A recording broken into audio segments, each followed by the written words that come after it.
Baik, Assalamualaikum warahmatullahi wabarakatuh.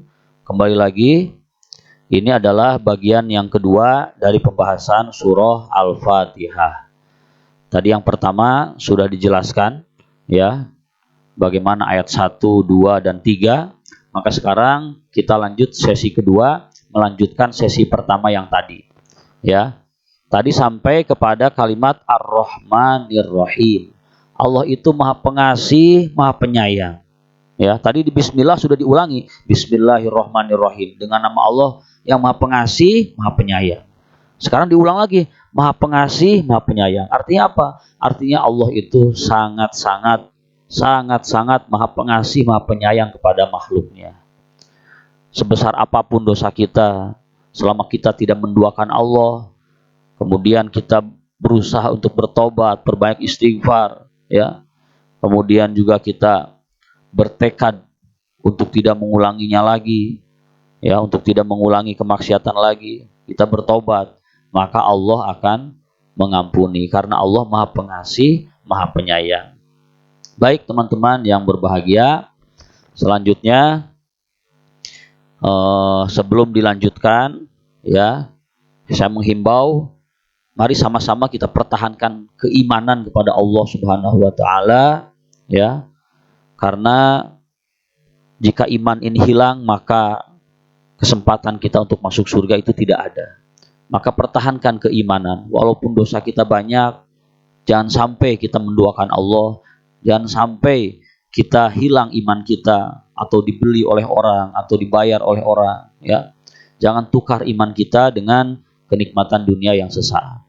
Ya, pertahankan keimanan kita, sebanyak apapun dosa kita, kembalilah kepada Allah untuk bertaubat, karena Allah sesungguhnya innallaha tawwabur rahim. Allah itu sesungguhnya penerima taubat.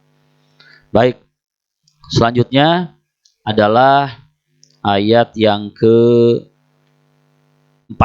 ya, ayat yang keempat, yaitu Maliki Yaumiddin. Nah, maknya itu panjang, ya, maknya panjang, 2 harokat. Maliki Yaumiddin. Artinya adalah, ya, Allah itu pemilik hari pembalasan. Allah pemilik hari pembalasan. Nah, kita ini diperingatkan sama Allah. Meskipun Allah sudah sampaikan Allah Maha Pengasih, Maha Penyayang, kemudian diulangi lagi Allah Maha Pengasih, Maha Penyayang. Tapi ingat kata Allah, Allah itu Maliki Yaumiddin. Artinya pemilik hari pembalasan. Artinya kita disuruh hati-hati. Jangan mentang-mentang Allah itu Maha Pengasih Penyayang, seenaknya kita melakukan dosa, seenaknya kita mencuri. Jangan. Kenapa? Karena Allah ingatkan Maliki Yaumiddin. Allah itu pemilik hari pembalasan. Ya, pasti akan Allah balas. Ya, yang baik dibalas dengan kebaikan, yang buruk dibalas dengan keburukan. Oleh karenanya, ya, kita harus waspada juga. Ya, waspada, ya, karena nanti di hari pembalasan itu tidak akan ada yang bisa mengelak. Hari ini mungkin ada yang korupsi tidak ketahuan, ada yang mencuri tidak ketahuan. Tapi nanti di hari pembalasan, kata Allah, ingat Allah yang memiliki hari pembalasan. Nanti di hari pembalasan tidak akan ada yang lolos di hadapan Allah Subhanahu wa taala. Sesungguhnya Allah adalah hakim yang sangat adil. Allah memiliki sifat al-adl yang maha adil. Faman ya'mal mithqala dzarratin khairan yarah wa man ya'mal mithqala dzarratin syarran yarah. Sebesar biji sawi pun kebaikan itu, maka ada balasannya. Kemudian sebesar biji sawi pun keburukan itu pasti ada balasannya. Maka ini, kalimat ini menunjukkan kepada kita untuk berhati-hati. Ya, jangan seenaknya, ya. Tetap kita ini akan diminta pertanggungjawaban. Nah, mengenai kalimat Maliki Yaumiddin, ya, itu ada kalimat Malik, ya. Malik ini, ya, artinya adalah raja, ya, raja. Jadi di sini ada kaitannya dengan hadis, ya. Ini sebagai apa? Sebagai ilmu tambahan buat kita.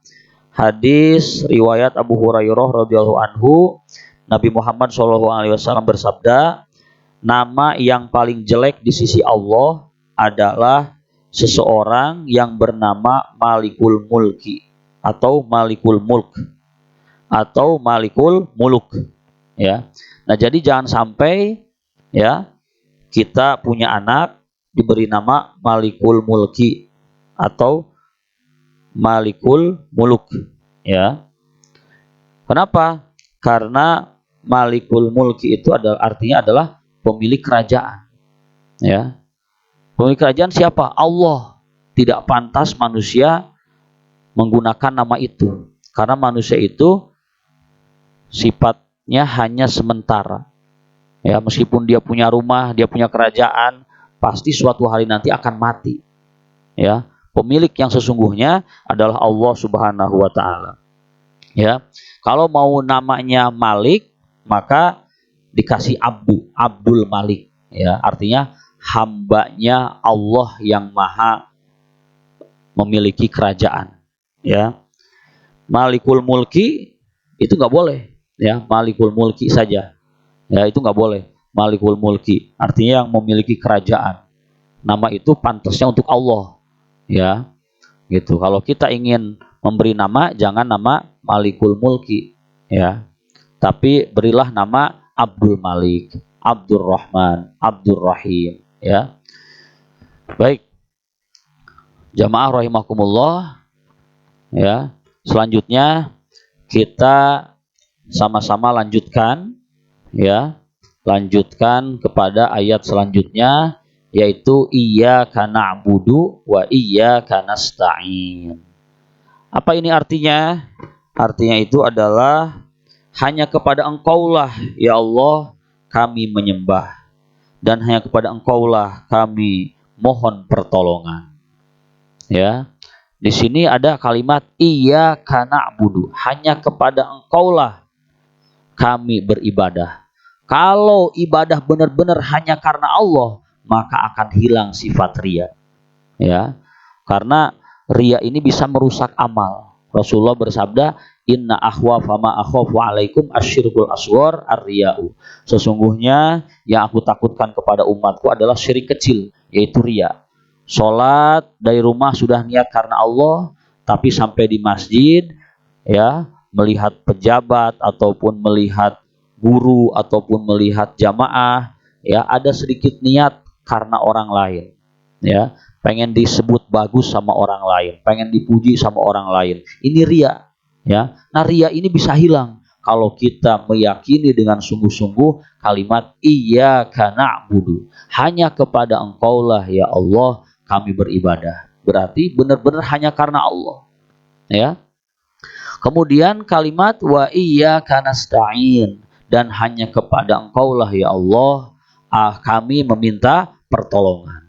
Nah, kalimat wa iyyaka nasta'in, meminta pertolongan hanya pada Allah, maka kalau diyakini dengan sungguh-sungguh akan menghilangkan sifat ujub. Ujub ini sifat yang jelek. Apa itu ujub? Ujub itu bangga diri. Rajin ibadah ke masjid, dia merasa dirinya paling rajin. Rajin sedekah, dia ngerasa dirinya paling dermawan, paling baik.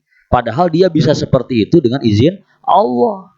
Maka kalau kita meyakini iyyaka nasta'in, hanya kepada Engkaulah ya Allah kami minta pertolongan, kita akan yakin kita bisa sholat itu pasti dengan pertolongan Allah. Kita bisa zakat pasti dengan pertolongan Allah. Kita bisa puasa pasti dengan pertolongan Allah. Maka hilanglah sifat ujub. Sebetulnya kami tidak merasa apa-apa, kami tidak punya kekuatan apa-apa, semuanya itu dengan pertolongan Allah. Diyakini betul kalimat wa iyyaka nasta'in, hanya kepada Engkaulah ya Allah kami minta pertolongan. Minta tolong kepada Allah agar tetap istiqomah beribadah. Kita bisa sholat dengan pertolongan Allah Subhanahu wa Ta'ala. Hadirin jamaah rahimakumullah dan teman-teman yang berbahagia, ya, kalimat wa iyyaka nasta'in itu benar-benar kita praktekkan dan kita yakini, ya. Seperti Nabi Muhammad SAW, ya, yang yakin dakwahnya, baca Qur'annya dengan pertolongan Allah, sehingga dia mengucapkan kalimat